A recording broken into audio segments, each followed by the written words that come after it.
Om Sahana Bhavatu Sahanau Bhunaktu Saha Viryankaravavahe Tejasvinavadhitamastu ma vidvishavahe. Om Shanti.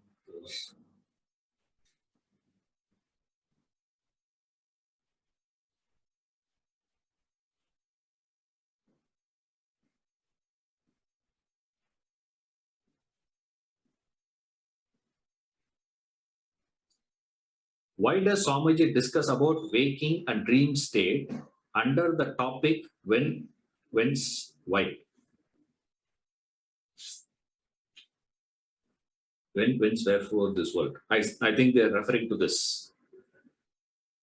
When, whence, wherefore this world. In the topic, why does Swamiji discuss about waking and dream state?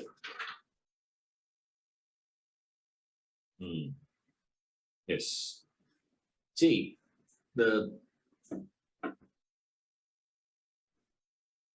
last paragraph is what the questioner must be referring to. Why suddenly talking about it? Because he has logically proved earlier there is a fallacy in the question. Right?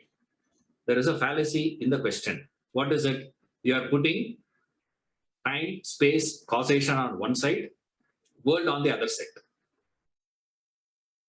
When world is equal to time, space, and causation. So it would amount to putting time against time, putting space against space, putting causation against causation, and saying what has caused the causation. From where does this space be? Now you can't ask this question. So logically he has established what is the fallacy in the question first. Right? But then the fact remains is we are seeing the world. Our experience cannot be denied. Okay, sir, I may not be able to ask the question why the world was created, when the world was created, what is the cause of the creation and all that. But I'm experiencing the world, no? Right. I'm experiencing it. How do we account this experience then? I understand there is a fallacy in the question, but then you mean to say the world this experience can never be accounted for? To which Vedanta comes with the aid. It says, don't get confused. Beautiful analysis it gives. Now, this is where the pramanas are important, remember. These are all very basic ideas. Pramana means the way you gain knowledge.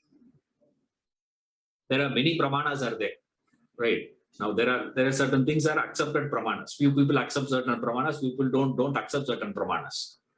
Say for example, this materialism, right? Materialism school of philosophy, they accept only the pramana of perception. Anything that is seen, real. If you cannot see, if you cannot smell, you cannot taste, you cannot touch, you cannot feel, means it is not existing.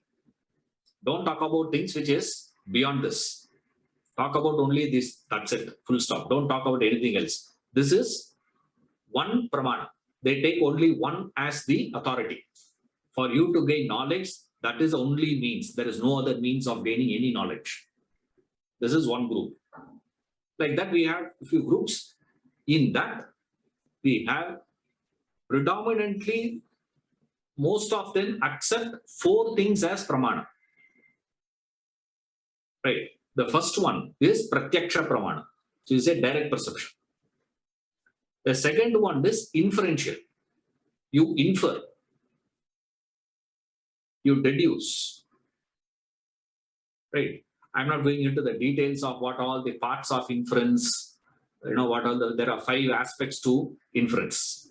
All that would be, I think we have done that when we were doing, earlier portion, it was there. So you can go back and check. I explained that there. Means inference. Basic example we give, standard example in the scriptures is, yonder you see at the mountain a cloud of smoke. You say there is fire. How did you get to know the knowledge of fire there?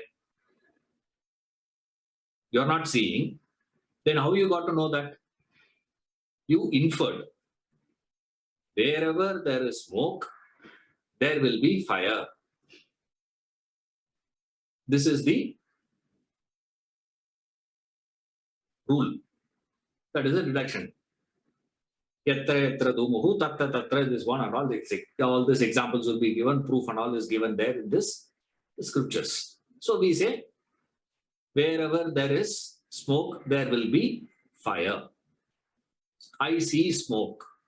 Therefore, there must be fire there. This is the knowledge I get. This is called inference. Anumana pramana. Right. These 2 pramanas can be employed by the student only. We also can use that pramana, logic and perception. These 2 are available for us. Whereas to the teacher alone, the other 2 are available. The ignorant can use pratyaksha and gain knowledge. The ignorant can use inference and gain knowledge. Tarka, logic. I can apply the logic and gain knowledge. Whereas only to a knowledgeable, the next 2 is available. Known as upamana and agama or shabda. Upamana means comparison. An ignorant person cannot do comparison. Right? I can't compare. Whereas a knowledgeable person can give a comparison. What is it, sir? A knowledgeable person has the knowledge of 2 things. The compared and the comparable. Those 2 things. Whereas the ignorant person has the knowledge of the comparison only. The main idea he doesn't know. Example, my beloved's face. How beautiful she is. I know. Also, I know how beautiful it is to look at the full moon. Both the knowledge I have. You are having only one knowledge. What is it? A moon. How beautiful to see the full moon. How bright. How nice it is to see. How pleasing it is to see. How engaging it is to see that full moon. That knowledge you have. But you do not have the knowledge of the beauty of how pleasing it is my beloved's faces. So what do? I take this and say, like this is that. Now you understand what? Okay. Ishwaran's beloved's face is also something like moon. Now if someone were to ask you, how is Ishwaran's beloved? You will also say what? Oh, very nice man. When you have no idea of what it is. When you have never met her. When you do not know anything about her. But still you can also say that. What is it? You will also tell him what? It's exactly like moon. This is called comparison. Who is doing the comparison? The person who has both the knowledge. Right? That's what we call as a knowledgeable person. The knowledgeable person wanting to educate to the ignorant about something which he doesn't know, whereas he knows. So that he is going to transmit to him. For that he uses a technique. That method of gaining knowledge is called upamana. The final one is referred as shabda. Shabda pramana. By words or agama, meaning the words spoken by the knowledgeable person triggers an understanding in me. That is called Shabda Pramana. What is the example for that, sir? Mathematics. The entire subject of mathematics is what?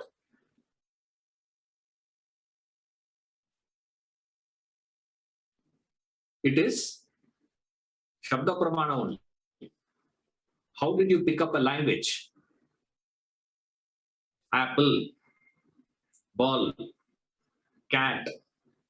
All these are sounds. Just a sound, that's it. You get that sound, get inside. Once that gets inside, now anytime I say, can you just get the apple?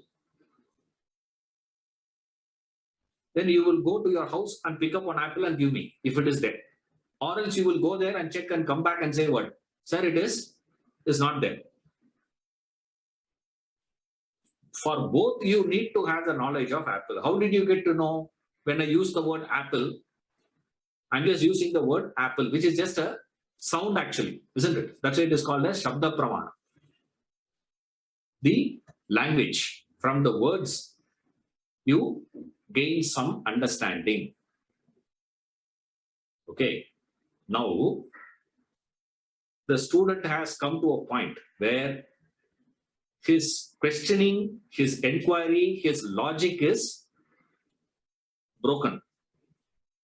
So Pratyaksha ruled out. He can't see. Now his questioning is also being broken by his logic.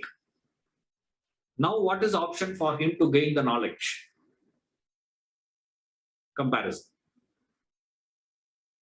That is why he is bringing in comparison here. Comparison is, how do you view the dream is the same way you should learn to view the waking also. That's all.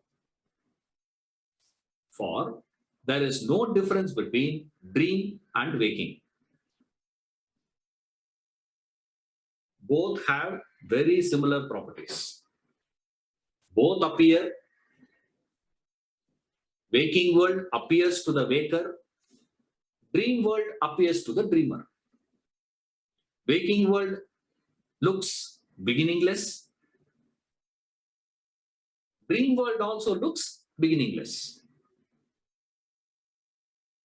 Waking world is also endless. Dream world also endless. Both are appearing. Both are experienced by the respective personalities, respective individuals, respective state. And both are beginningless and endless as experienced by that respective person.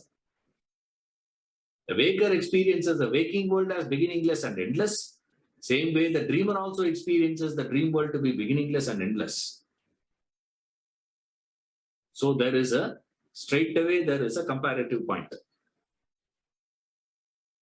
Whereas, if the dreamer were to ask the question, what is the beginning of the dream?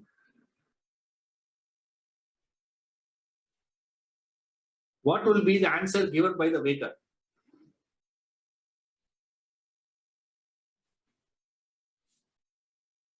Don't worry about the beginning, man. You get to the end, you will know the beginning.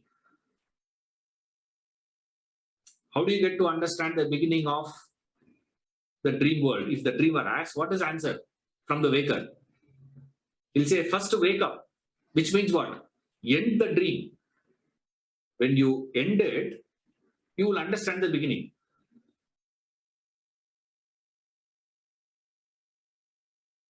It's like a movie, you know.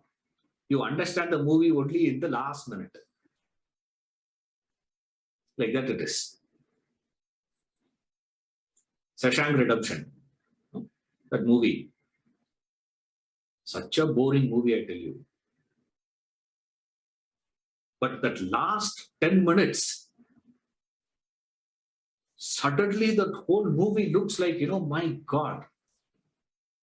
But you have to pass through that. Imagine a person stops halfway through and says, man, what this guy is doing? This doing this, all, all his actions look so random, so unconnected. But suddenly, the fellow is disappeared from the cell. How can a man disappear? PC Sarkaran. No, suddenly he's there. Sir, we locked him yesterday night. Said, right, I am the one who locked it. And they're opening the cell, the fellow is gone. And even his close friend also doesn't know that. What this guy is doing. No clue of what is happening. How do you understand the whole movie, sir? Only when you end it, you understand. Lord of the Rings. You're not supposed to watch the movie 1, 2, 3, 4, 5, 6, 7, You have to watch it in different order. Only then you can understand the movie. Otherwise, you will never understand what that movie is. Suddenly, it will appear like this. But everything is look so interesting. So to the dreamer, what the waker says, end it. Now, it will not look logical at all, actually. Hey, if I go to the end of it, how will I understand the beginning? I will understand the end. But will I get the knowledge of beginning? Not possible. This way, if you travel, it is impossible. But if you travel towards this end, it is possible. So to make you move from shifting the direction. So agenda number 1 for the teacher is, to a sincere student, he is moving in a wrong direction in search of wanting to know the origin. The teacher says, no, don't go that side, come this side. And it will not look logical. To the student, it will not look logical, because when you go to the end, how do you understand the beginning? Beginning you cannot understand by going to the end of it, to which this example helps. How do you understand the origin of the dream? End the dream, you will understand the origin. What is ending the dream? Means wake up. That is the meaning of it.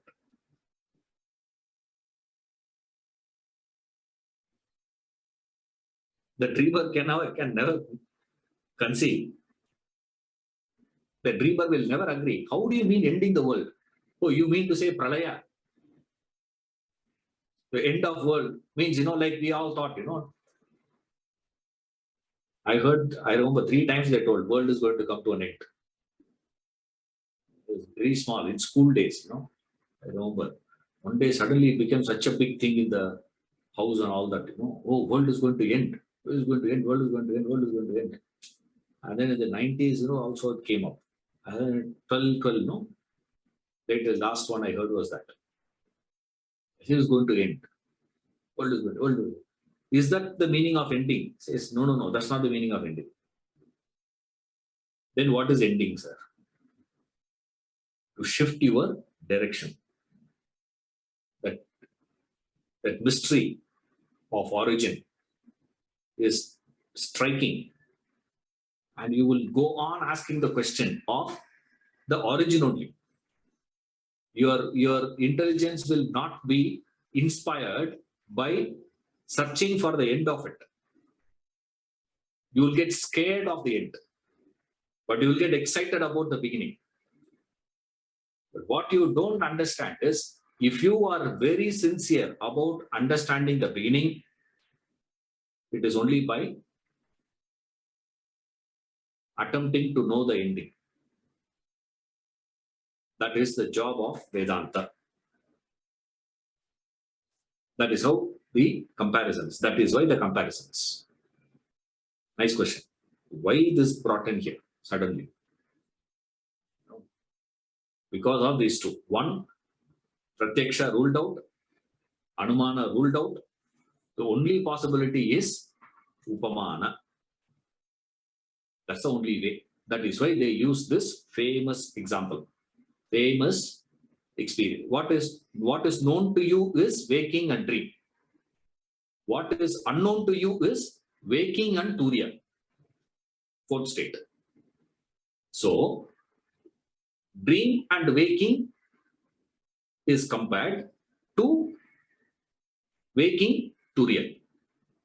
What is dream to the waker is the waking to the man of realization.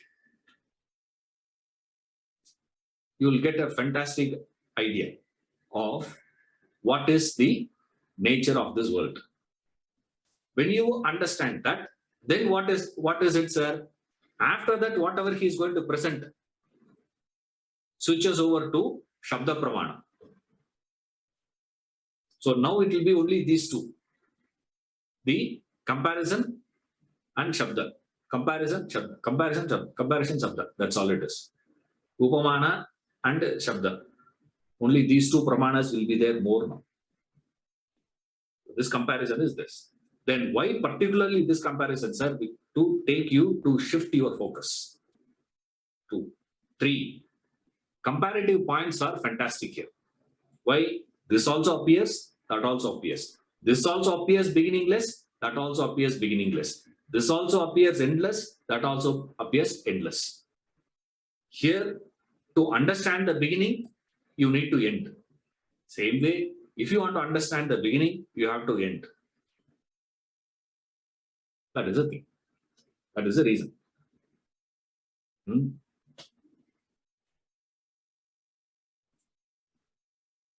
We have seen the world is illusion, no? Isn't it?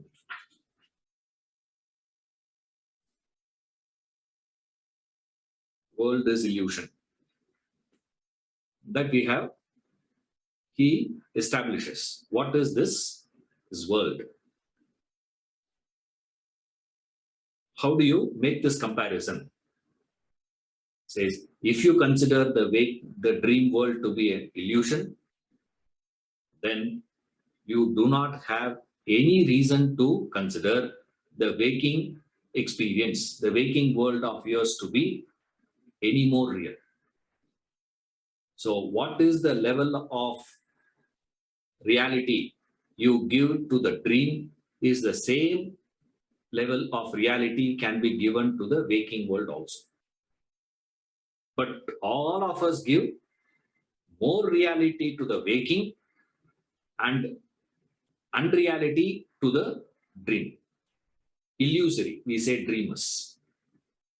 Dream is not real, sir, but waking is real.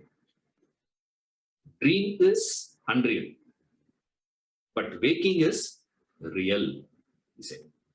So this is the basic one.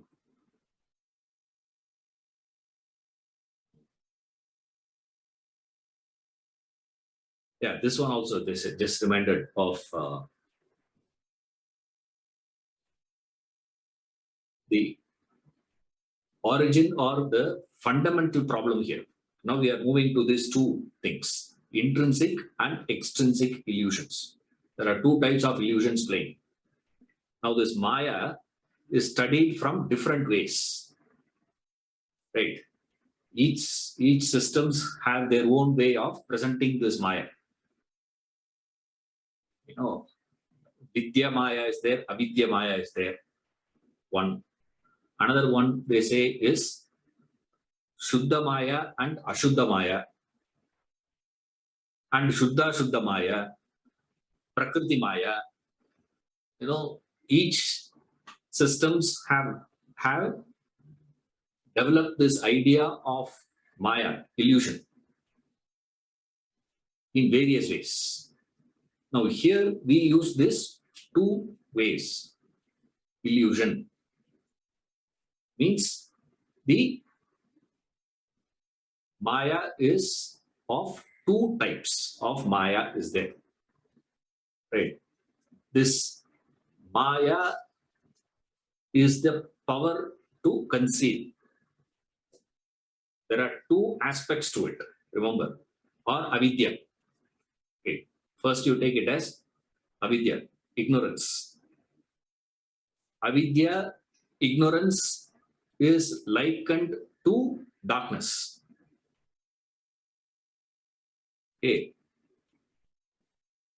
Darkness was perceived by people as a thing that is existing. Right. Today we think, darkness means absence of light. But for those people, darkness is not just absence of light. Darkness is that which comes and envelops the light as it were. Chases the light as it were for them. If you see naturally, there is no, now we don't know the difference between day and night. Right? Now, we are not the standards. Standard is people who live with nature. Right? In nature, if you see, it appears from one side, the darkness is pushing the light away.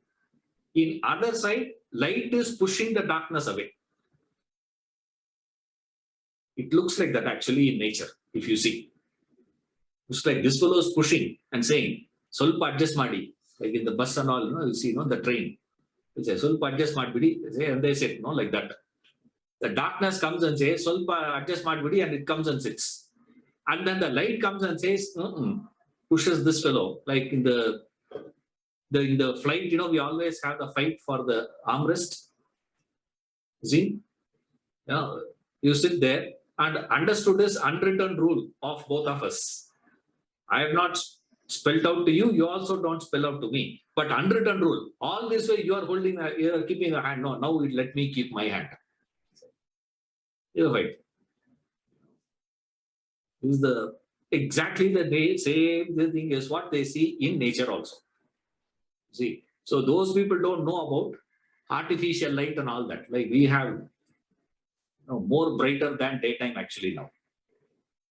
See, so you don't understand too. So for them, ignorance, Maya is an existing thing, not just absence of something. Remember that. One, keep it in mind. So from there they have to speak.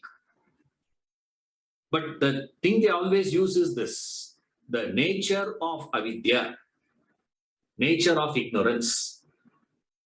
Now, contrasting to that avidya is vidya. So, whatever nature you find in avidya, opposite of that you will find in vidya. Right. First thing you understand with avidya, ignorance, is ignorance conceals, referred as avarana. First thing ignorance does is it conceals, covers. It covers what? It conceals what is, whatever is there. It makes you oblivious. It covers it up completely from your vision. This is ignorance. So what is the first thing you understand about ignorance? Ignorance conceals. And also it has another aspect. This is avarana. Another aspect is referred to as vikshepa. Vikshepa means two things. Vikshepa means disturbance. Also, it means projection. Two things it does. Vikshepa, in one context, it is disturbance. In another context, it is projection. It projects. But essentially, what is the first job of ignorance? Ignorance alone, if you take, it just conceals. That's all. First job of ignorance. Then, another aspect. These are all very important aspects to be remembered. Second dimension of avidya is avidya will not destroy what it is.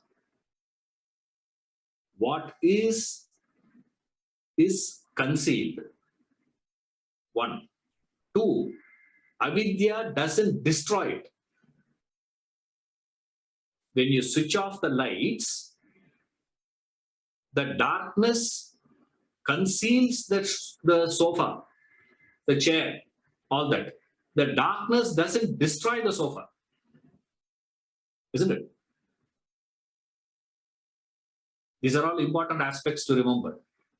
Only then you can understand what is vidya, what is knowledge, what is ignorance doing to you. You should know. What is done by the ignorance is countered by knowledge. Okay. So, what does ignorance do?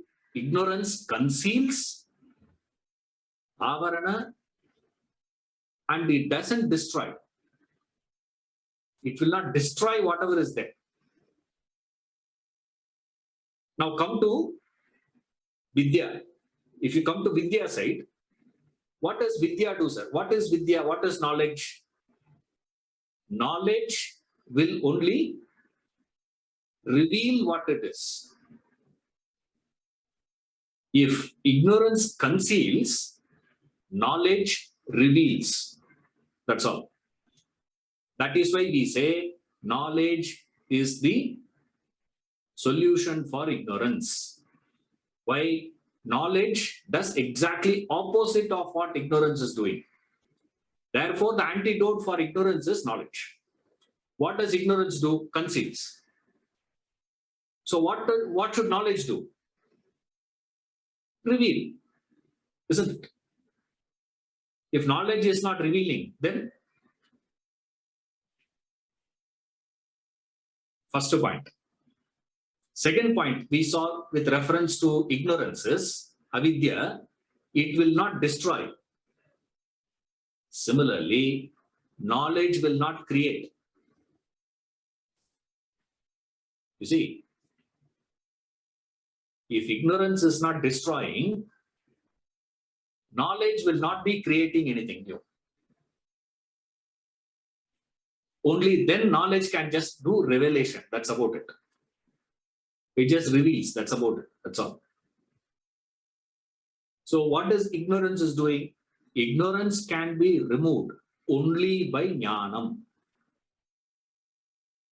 The third aspect is this. The only solution for ignorance is knowledge. By gaining the knowledge of the rope, by revealing the rope, the snake disappears. The snake disappears the moment the rope gets revealed. That is called knowledge of the rope. So three things. What is it they said? Number one. Because last class I did promise that I will give 3 points about ignorance. I've given. She reminded me. Ignorance is moon. I said, okay, I'll remember. Okay, give that. So first thing you give is this, that ignorance conceals. Ignorance doesn't destroy. Remember that. Avidya will not destroy anything. Then what is the solution for avidya? The only solution for avidya is, antidote is knowledge, gnanam. That's what Atma Bodha says. Pakasya vakni vajnana, vinamoksham nasiddhyate. It's like fire. It is. Light is the antidote for darkness. Same way, what is antidote for ignorance? Knowledge, gnanam. Knowledge and gnanam, not the same thing, because for us, knowledge means information. Now, that is not going to. In fact, information will cause more problem to you. You see? So now that you know about ignorance and you know about knowledge, have you gained that gnanam? No. It is just a information to you, remember. So that's why it is better to use the word gnanam as it is. Avidya and gnanam. Keep remembering these two words. Avidya and gnanam. This will be required for you to understand the intrinsic and extrinsic illusion. What is intrinsic illusion, sir? Now you can easily understand. Intrinsic illusion is what? Avarana. Extrinsic illusion, vikshepa. That's all. There are two illusions playing. What are the two illusions, sir? One is at the stage of avarana. Second one is at the stage of vikshepa. That's all. Next class, you can just read through. Easy. Now that portion, of course, not so easy. The material that is packing in this portion demands a lot of, you have to repeat the same thing. I'm not going to be needing an explanation. It will need a lot of repetition. You need to repeat it again and again and again for you to allow that material to sink in. See, so carefully study. So three aspects of thing. What it does is this. That is the nature of Maya. What is this Maya? Maya means this. Okay, so three aspects of it. First one, conceal. Second one, it doesn't destroy. Third one, can be removed only by knowledge. You cannot do anything else. There is no other method. But knowledge, it doesn't mean information. Not that immediately I'm going to study the scriptures, I'm going to study this philosophy, that philosophy, the Vedanta, Siddhanta, this one, that one, and all. That will not help. Then what is that gnanam, sir? Then go to the definition of gnanam. What does gnanam means? Gnanam means that which reveals. And it doesn't create anything. If it creates, then it is not gnanam.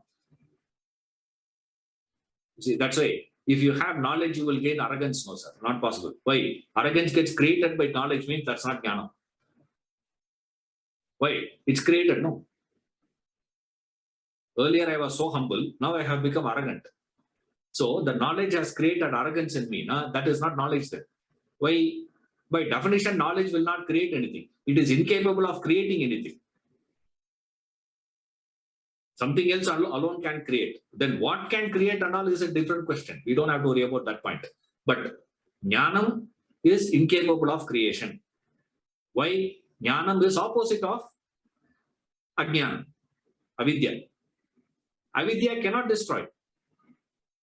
Since avidya cannot destroy, gnanam cannot create. Only then it can be the opposite of it. If gnanam can be created, then there is no connection between the two. It is independently running. It is like parallel screens, in the mall. Theater, parallel that movie is running, parallel this movie also running. It's parallelly running. There is no connection between the two. No, that's not the case here. It is antidote. Antidote means there is a link. If this link is not established, we will not be able to decode what is intrinsic and extrinsic illusion. If you understand these two steps, it's very simple. Avidya does what, sir? First step, avidya is conceived. Then projection happens. Second step. But the primary step for it is concealing. Then projection happens. If it is concealed and stopped, it is called intrinsic illusion. When it is projects, it becomes extrinsic illusion. Two aspects of it. Okay. So in detail, when we study, we will be able to understand that. Okay. But first you understand these two aspects before you go to the avarana vikshepa. First you understand avarana and anashana. Two aspects of avidya. Then antidote, gnanam. That's all. Once the gnanam comes, what happens, sir? Along with that avarana, vikshepa also goes away in stages. So it will go back. So it will appear as avarana vikshepa. When it is folding back, it will fold back from vikshepa to avarana and then fold back. Well, coming this way, like Kivaja's example. When you are putting on, you put the waist and then shirt. When you are removing, you remove the shirt and then the waist, isn't it? You don't argue and say, sir, first I put on the waist only. First I'll remove the waist and then remove shirt. That's not possible. Same way, from avarana to vikshepa, going back from vikshepa to avarana. So you go reverse actually. So from gnanam to avarana to vikshepa. Reverse vikshepa to avarana to gnanam. This is the reverse order. Remember that. Okay. Let's see the next class.